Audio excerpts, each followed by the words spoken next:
Hello again everyone, welcome back again di Bitcoin Update. So Bitcoin Update hari ini itu saya update setelah FOMC press conference tadi malam. Jadi di video ini kita bakal ngebahas gimana sih hal-hal yang disampaikan oleh Jerome Powell pada saat press conference tadi malam plus implikasinya terhadap harga Bitcoin dan perkembangan market ke depannya. So teman-teman, tanpa berpanjang lebar kita langsung update saja. Dan kemarin ya kita sempat ada update sebenarnya langsung ya live streaming ini adalah pre-FOMC, ngebahas sedikit tentang possibility yang bisa terjadi pada saat FOMC besok, which is tadi malam gitu. Dan setelah itu saya putuskan untuk update, walaupun istilahnya saya belum sempat update secara video ya, tapi di sini saya sampaikan melalui grup Telegram. Good morning, kesimpulan sementara dari FOMC tadi pagi adalah dovish, GP speak calmly, dan ini merupakan statement terdovishnya selama ini. US stock rally setelah dia press conference, jadi very likely Bitcoin bisa ngekor. Poinnya adalah itu. Ya, jadi beberapa hal yang disampaikan oleh Jerome Powell, mungkin kita akan coba bacakan satu persatu supaya teman-teman bisa tahu kondisi dan activity yang berlangsung saat ini. Yang pasti statement Jerome Powell tadi malam itu berada di tengah-tengah antara hawkish dan antara dovish. Tapi sebetulnya tendensinya lebih dekat ke dovish dan meyakinkan publik bahwa suku bunga The Fed pada pertemuan mendatang itu kelihatannya akan tetap lagi dan tidak ada kenaikan. Nah, kenapa demikian? Karena salah satu yang disampaikan oleh Jerome Powell itu berhubungan dengan yield dari surat utang atau bond atau obligasi. Dan disampaikan oleh Jerome Powell bahwa kondisi interest atau yields yang tinggi itu bisa mempengaruhi activity terutama bisnis dan juga borrowing cost untuk household. Dalam artian, kalau misalkan teman-teman mungkin mau ekspansi bisnis, butuh cash flow, dampaknya adalah suku bunganya menjadi lebih tinggi dan pinjaman itu akan lebih sulit untuk didapatkan. Kira-kira seperti itu. Dan jika demikian, maka activity terhadap ekonomi itu bisa cenderung melemah. Dan sebetulnya kalau misalkan di sini disampaikan oleh Jerome Powell, menariknya adalah dia mengatakan bahwa dengan kondisi saat ini kelihatannya mengindikasikan bahwa resesi dalam waktu dekat itu tidak akan terjadi. Padahal kondisi finansial di Amerika itu berdasarkan survei ya, dinyatakan bahwa semakin memburuk. Dan Jerome Powell juga menyadari bahwa borrowing costs are higher and the housing market is effectively frozen. Dalam arti, orang-orang yang mau beli rumah di Amerika itu mikir 2-3 kali. Kenapa? Karena suku bunganya terlalu tinggi. Bayangin teman-teman, minjem misalkan harganya bukan minjem lah, istilahnya kita beli rumah kemudian dalam cicilan 2-3 tahun atau bahkan 5 tahun, tapi suku bunganya itu semakin lama menggulung seperti snowball dan pada akhirnya kita cuma bayarin bunga doang ya, istilahnya pokoknya tuh nggak kebayar-bayar gitu loh karena saking mahalnya, kira-kira seperti itu. Kemudian sempat ditanya soal dampak terhadap ekonomi di Amerika, perang dari Israel dan Hamas, apakah berpotensi untuk men-shutdown US economy? Sebenarnya menyadari hal ini, itu hubungannya erat sekali dengan yang namanya energi atau bahan baku minyak, ya. Dan di sini bisa menjadi problem. Tapi Jerome Powell mengatakan hal yang sebenarnya menurut saya lebih tepatnya, bahasa yang lebih tepatnya adalah masuk akal gitu. Kenapa? Karena dia bilang dia nggak mau terlalu berspekulasi. Anything can happen, akan tetapi dampak terhadap ekonomi di Amerika itu adalah ya bisa dibilang menjadi salah satu part atau job dari si Jerome Powell. Ya intinya dia pengen lihat dulu situasinya terjadi, dia tidak mau terlalu banyak antisipasi dan memprediksi atau mencoba istilahnya berspekulasi apa yang akan terjadi pada Amerika nanti. Jadi dia nggak bisa kasih statement yang clear di sana.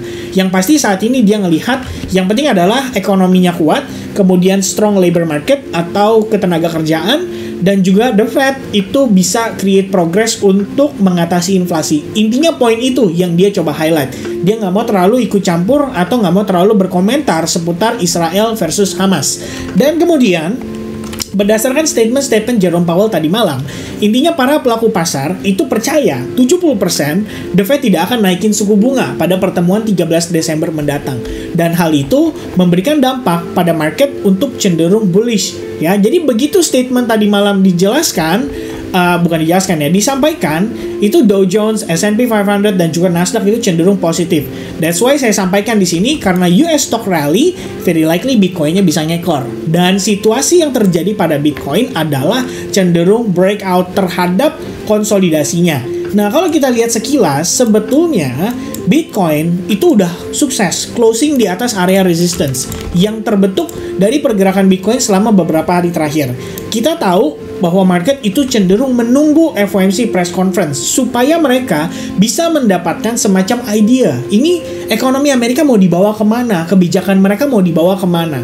Ya, tentu saja di sini saya harus sampaikan teman-teman, ada resiko market itu bisa mengalami reversal atas situasi euforia tadi malam. Salah satu reasonnya adalah dengan kondisi Bitcoin saat ini yang belum mengalami major retracement sama sekali.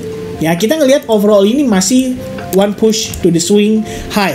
Ya, masih nanjak, belum ada topnya, belum ada resistance atasnya. Sebab kenapa? Karena kita belum melihat dia mampu break terhadap minor low-nya.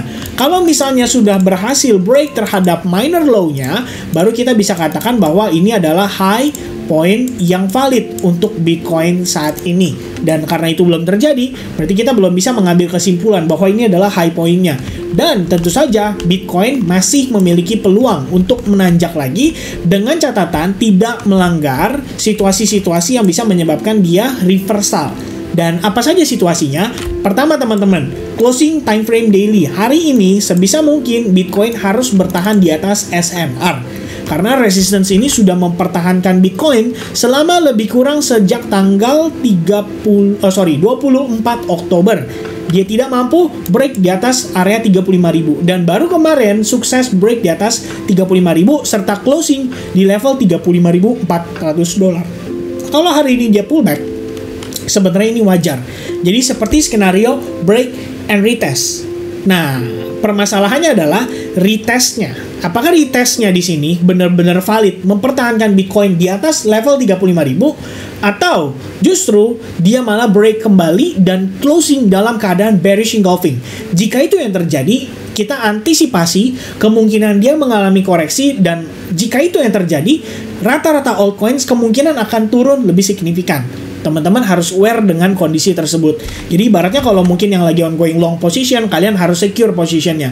Tapi kalau misalkan kalian yang tadinya punya plan untuk melakukan sell short dan kalian mau manfaatkan major retracement atau major correction untuk kalian cari opportunity, itu nggak ada masalah juga. Tapi ingat teman-teman, kemarin pada saat kita live streaming, kita udah tanya balik sama teman-teman. Dan kalau misalnya saya tanya balik ke teman-teman, seandainya Bitcoin retrace kembali sampai ke level 30.000 dolar, which is time frame weekly, kita tahu level tersebut adalah key support resistance kita.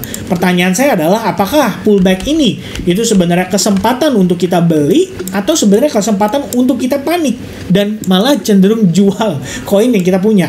Ya, nah itu silakan teman-teman jawab sendiri di kolom komentar. Nah, untuk saat ini SNR yang penting adalah 35.000, sebisa mungkin tidak boleh break di bawah itu atau close di bawahnya dari perspektif time frame daily. Nah, meanwhile kalau misalkan untuk time frame hourly, saya ngelihatnya proses ini tetap bisa kita consider sebagai ABC corrective wave, which is 3 wave correction, ya, kira-kira seperti itu.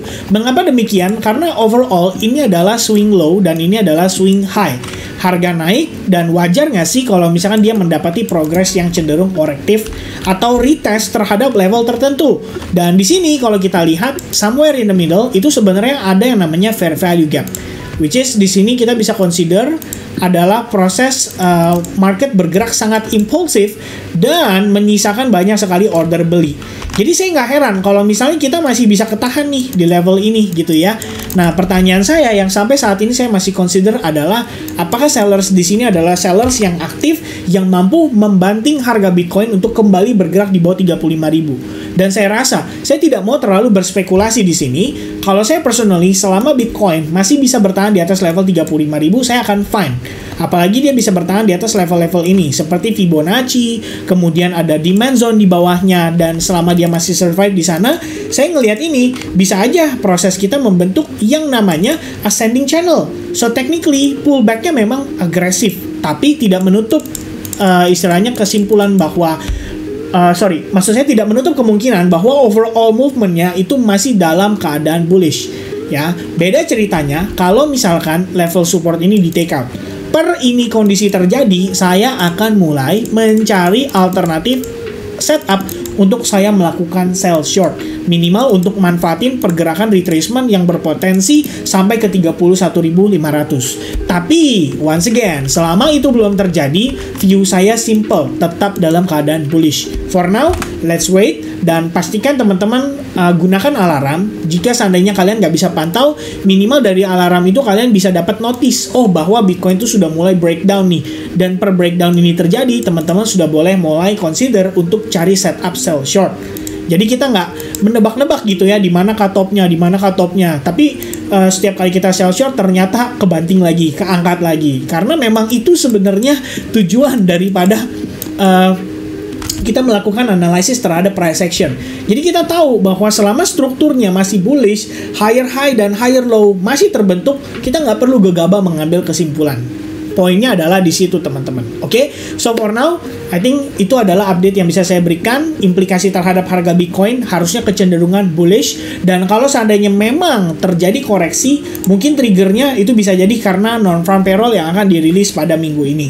Selebihnya kita lihat market gimana dia react, dan di situ juga kita akan react. Oke? So thank you very much guys yang udah nonton video ini sampai selesai. Semoga kiranya informasinya bisa bermanfaat. Saya doakan teman-teman untuk sehat selalu, banyak rezekinya, dan profit selalu. Cheers and bye bye guys.